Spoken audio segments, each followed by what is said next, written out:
a lot of people think that it is impossible for you to win this election, that you are a spoiler.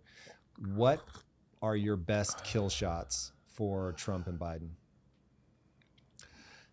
You mean, how do I win? Yeah, at a policy level, what do you have to convince the American people of to open their eyes and see that should just, we're done. There it is. Vote for me. Well, what I need to convince people of is that I can win.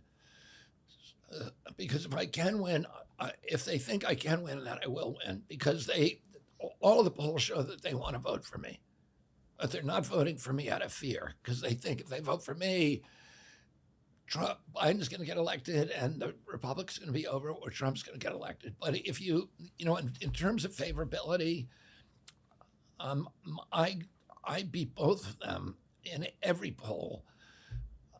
In terms of the people, the number of Americans who want to vote for me, and so if they all like you so much, what is it that they don't believe? That you can't get enough people? They don't believe that I can get enough votes to win. So based on what polls? So they're seeing a poll that says... Well, no, if you look at a regular poll that's a three-way race between me, Biden, and Trump, I'm going to get around 15 or 16%. The high one's 27%, the low one's 10%. And one thing that I only need to get to 34% to win. It's a three-way race. But people think, oh, he can't get there, so therefore voting for him is throwing away my vote. So I have to vote for Trump or Biden to keep the other guy in. And they're voting out of fear, whereas I need them to vote out of hope. Now, here's kind of the good news, is that in a head-to-head race, and this is every poll that's been done on this issue, but the biggest poll is the Zogby poll, which is the most accurate poll that's been done this entire race, because it's 26,000 people. It's 10 times the typical poll. Usual polls by Quinnipiac, Gallup, Harvard-Harris, New York Times, Siena, are usually about 1,000 to 2,200 people. Zogby did a poll, 50 states, 26,000, so more than 10 times the typical poll, and it has a margin of error of almost zero. And what they asked a question that is rarely asked, in a head-to-head race, me against Biden, who wins? Well, I win in a landslide. I win 39 states, he wins 11. Whoa. In a head-to-head race, me against Trump, who wins? I win, but much narrower, only by about 3 or 4 electoral votes, but I still win. Biden can't win no matter whether I'm in the race or not. If I stay in the race, Biden loses. If I get out of the race, he loses worse. He loses 2 extra states, Maine and Virginia. So, Biden is the spoiler, because the definition of the spoiler is somebody who cannot win and is disrupting the expectations of somebody who can. Well, I can win, he can't, so I'm not a spoiler, he's the spoiler. Well, so it's interesting. From the time that you came on my radar until now, my sense of the playing field has changed pretty dramatically. So talk to me about, there's 2 wild cards on the table as far as I'm concerned. What happens with Trump's conviction? Do swing voters say, no, I can't do it? Or does that actually help him? And then Biden is, from a cognitive decline standpoint, is just getting memed so hard. There's no universe in which that isn't having an impact. And of course, everybody's starting to prognosticate that they're going to pull a switcheroo and swap him out with somebody. Yeah. If you can comment on those 2 things, I'd love to hear it. My feeling, and I had this feeling prior to Trump's conviction, that if he gets convicted, it's going to help him. And, he was behind DeSantis very early on.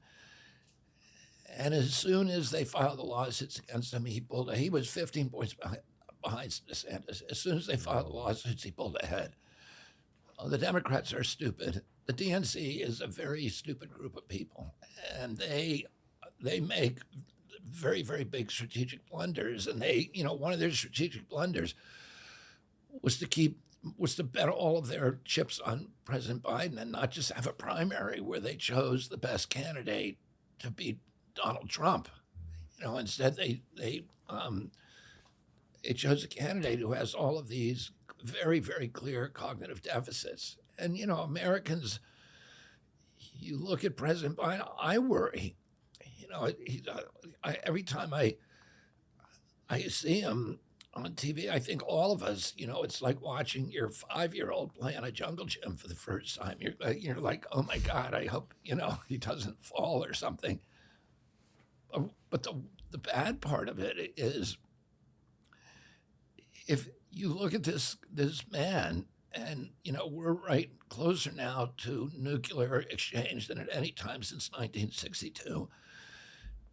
And the Russians today fired, I think, 2 or 3 missiles off the shore of Cuba, and they're talking about nuclear war. And the Russians have 2,500 more weapons than we do. They have better defensive weapons than we do. The latest Pentagon report showed that if in a nuclear exchange, that we would lose 90 million Americans within the first 24 hours and 90 million over 6 months after a nuclear exchange. So it's just, and you don't have anybody in the White House who seems to be thinking this through. It's like it's Tony Blinken, who was on stage in Kiev the other night playing a guitar at a concert while 500,000 kids are dying, down the street. And he's in a rock concert. In the end, he stands up like the hero and says, "We will never abandon Ukraine." There are no adults in the room, and then you say President Biden is the guy who has the football. He has to make the call. They wake him up at 3:00 in the morning. You have 6 minutes to make the call. 6 minutes to decide whether to retaliate, to send the missiles up. And during that 6 minutes, he's being pushed by 6 Secret Service men through a hallway at as fast as he can go, through one of the tunnels below the White House, which I've been in. And they're pushing him to the bunker. So, he has to make a call that's going to affect all of our children, all of humanity. And, don't you want somebody who's on the ball and who's thinking this through and who's, just not cognitively impaired to do that? Do you think he's such a liability to the DNC that they'll replace him? I don't know. I don't make those kind of predictions because I have no idea what they're doing now seems irrational and crazy to me. Every step they've made, it seems crazy to me. Well, I know you hate making these kind of predictions. I'll make one attempt to get you on my team here. So we started with a quote from your very famous uncle, who was trying to explain the importance of being able to think from your opponent's standpoint. Yeah. And so, look, when you predict the future, you're going to be wrong. When you live by the crystal ball, you end up eating glass. Like, I totally understand that. You end up eating glass. Yeah, okay. I like so, it. Yeah. So that I understand. But and I'll go first so that if we end up looking ridiculous, fair enough. I think Biden has and I'm obviously of a certain generation. I get my information in a certain way. So I just see the memes. The meme energy has shifted.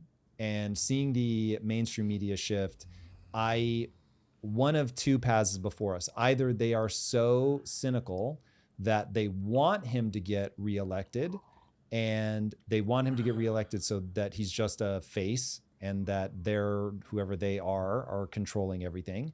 Or they're like, ooh, we're now losing the meme battle. Even the people that were with us before are now mocking us. We're going to have to swap out. And that has been going around enough that as long as they swap him out with somebody that is an already known entity, I think then they would have a shot. They'd have a better shot for sure from where I'm sitting. Because I can't, like, the one thing I'll just say, I cannot vote for somebody that has that level of cognitive decline. Were you going to vote for him if he didn't have that level of cognitive decline? I would then investigate his policies. Because he has cognitive decline, I ruled him out. Okay. So I would have been open to it, yes. So I was, my big hot button thing, there's 2. The thing that comes the closest to my single issue voter is the debt and how we treat that. But both Trump and Biden are reckless with printing money. Yeah, Reckless. they both. Trump in 4 years, he came in and said he was going to balance the budget. And then in 4 years, he ran up $8 trillion. He spent $8 trillion, which is more than every president from George Washington to George W. Bush, 283 years of history. President Biden is not going to beat him if he stays on track. He's running up $1 trillion every 90 days, adding $1 trillion, and neither of them are going to deal with it. You know, it's so selfish and it's so short-sighted and so insane. And yet, you know, President Biden just, he's printing money and, you know, trying to use it to get, you know, to buy the election, essentially, you know, giving these new programs that are wonderful to, you know, forgive all student debt. You know, I think student debt's a crisis. I have a plan for dealing with it, but just forgiving it all is just a way of adding the debt that is going to land on those kids. You know, in our country, it's not patriotism. It's something else.